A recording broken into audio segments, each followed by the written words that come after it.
Yung magsabi ako ng ng mga gulay na bibilihin ng tatay, na kung ano-ano na lang yung makita niya at bilhin. Ayan, oh, pati mga saluyot. Bumili siya ng 4 na taling saluyot. Ayan, yung mga dahon. Ayan. Kung ano-ano lang mga binibili niya.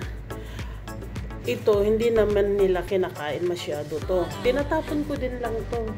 Pati itong bakdonis na to. Hanggang mabulok lang yan. Kasi hindi ko naman na ginagamit sa linuluto kong nilalagay.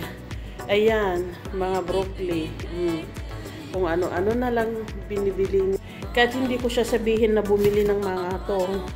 Kung bakit siya ang hilig niyang bili ng bili. Hay naku, nasasayang lang ba ng mga gulay namin dito sa bahay? Kasi ito, nung nakaraan, nagtapon na naman ako ng bali 2 ata yun o 3. Kasi nga, hindi din masarap itong repolyo na to na violet.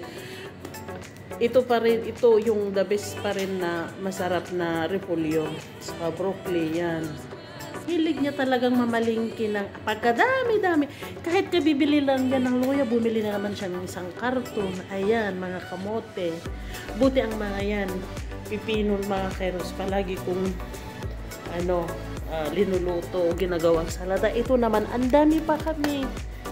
Pati ito, aanuhin ko ang mga samander na yan.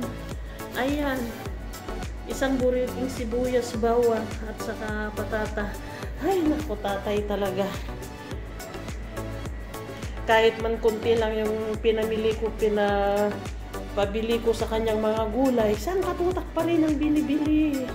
Useless din na magsabi ka sa kanya ng mga gulay. Kasi nga kung ano-ano na lang yung mga makita niyang bilihin niya.